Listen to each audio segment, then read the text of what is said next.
नाही भैया काय लेकानी बायको केली साडी घालत नाही नुसता ड्रेसच घालती सगळ्या खानदानाची इज्जत घालवली घराबाहेर जायचं सुद्धा अवघड झाले लेकाला काय बोललं तर लेक नुसता मुंडी हलवतो अभी मजा आएगा ना भिड़ो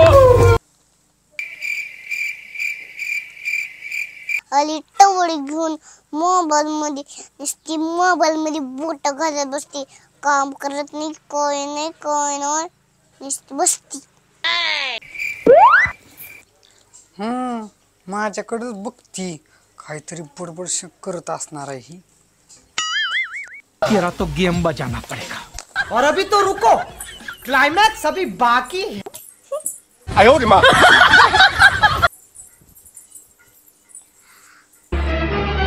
ओह नो किचन वर तसाच राडा आहे आणि बसली मोबाईल घेऊन दिवसभर काय कुठं जायचंय काय हा जरा वेळ मोबाईल बघत बसले तर काढणार आहे जरा वेळ मोबाईल बघून राडा लय बडबड करू नका अर्धेच काम करायची सवय लागली अच्छा पूर्ण काम का आई बापाने शिकवलं नाहीत काय ओह नो कळत नाही काय स्वयंपाक झाल्यावर स्वच्छ करायचं किचन नीट ठेवायचं अच्छा लेकाला काय बोलावं तर लेक म्हणतो गब्बस नुसता बायकोचा बैल झालाय सासूबाई उग बडबड करू नका ती पुस्तक देवाचं आहे ना ती वाचत बसा जरा वेळ मोबाईल बघत बसती झाली बुनबुन चालू करते नंतर काम मी बसा तुम्ही पुस्तक वाचत नंतर करते मग आई बापाने शिकवलं नाही काय लगेचच्या लगेच स्वयंपाक झाला की लगेचच्या लगेच साफसफाई करून ठेवायची नुसतं बसती मोबाईल बघत काम झालं की तसं राडा होती आणि बसती येऊन मोबाईल बघत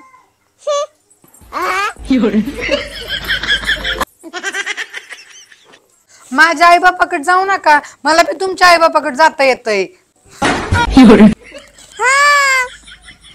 मग कशाला स्वयंपाक झाला की नीट किचन ठेवावं मग मी कशाला जाईन तुझ्या आई बापाकडे काय गरज नाही माझ्या आई बापाकडे जायची माझा दिवस पडलाय मी दिवसभर काम करन उगा जात जाऊ नका माझ्या आई बापाकडे उगा माझं डोकं फिरवत जाऊ नका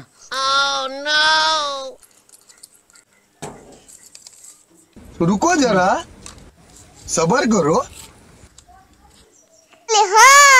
लागली स्टँड घेऊन व्हिडिओ बनवायला नुसतं नाचायचं वेडायला आता एक नवीनच निघलंय भिका चाळे नुसतं व्हिडिओ बनवतात त्या बाया ओह नो तसं व्हिडिओ बनवून सगळ्या घराची इज्जत घालावं लागली बाया मला नाव ठेवायला लागल्या अच्छा कुटुंब भेटली रील स्टार बायको माझ्या लेकाला काय माहित नुसती दिवस आणि रात्र व्हिडिओज बनवत असती नुसती सगळं वाटू झालं ग बाई बघते कपडे धुल्यात का नाहीत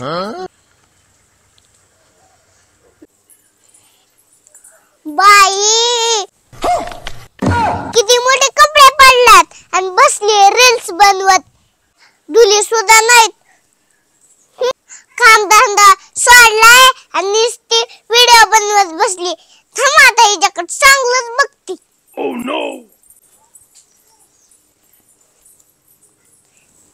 सुनबाई नुसते कपडे झालेत बाथरूम मध्ये ती कवा धुवायच्यात हा माहितीत मला बाथरूम मध्ये कपडे पडले ती 2-3 रील्स बनवू द्या मला धुती कपडे कामदार सुरती बाई आणि व्हिडिओ बनवत बसते कुठनही लेखाने आणली पुरगी काय माहित नुसते टवडीच आहे सगळं वाटू झालंय माझ्या पोराचं काय वाटळ बिटळ झालं नाही लग्न झालं हेच नशीब म्हणा आता गावाला वळू सोडल्या पोरग राहिला असतं तुमचं तसंच 35-35 चे घोडमे पडल्यात तसेच अजून आणि सांगायला माझ्या लेकाचं वाटोळ झालं म्हणून. लग्न होत नाही म्हणून टेन्शन घेत बसायचं आणि लग्न झाल्यावर बी सुनाला कुरकुर करायची. खपतच नाही काय. माझ्या लेकरी सुनबाईला डोक्यावर घेतलंय म्हणून लई चुरू बोलायला लागली. माझं नशीबच फुटकाय. सासूबाई तुम्ही आहे तो ओल्ड फॅशन. आजकाल आहे ना नवीन जमाना आहे रील्सचा. उगत नसेल ना माझ्याकडे बघू वाट ते पुस्तकावर मुंडका घालून वाचत बसा. इतके दिवस झाले सासूबाई मी काय तुम्हाला बोलत नाही. सारखं तुम्ही माझ्यासोबत भांडणं करता. अहो हातात देवाचं पुस्तक आहे की पुस्तक वाचायचं सोडून बाजूला ठेवलंय आणि माझ्यासोबत भांडणं करताय. हा लोकांची माणसं पुस्तक वाचायला लागली देवाची खालची मांडू वर सुद्धा काढत नाही ती. आणि तुम्ही बघा पुस्तक ठेवलंय बाजूला आणि भांडणं करताय माझ्यासोबत. तुमच्या आई बापाने शिकवलं नाही काय देवाचं पुस्तक वाचताना सुनाला भांडायचं नाही ती. लोकाला शिकवायचं ज्ञान आणि स्वतः खायचं शान. बया हिला बोलणं चुकीचं आहे. आपलं डोकं जरा शांत होईल. देवाचं पुस्तक वाचल्यानं बरं.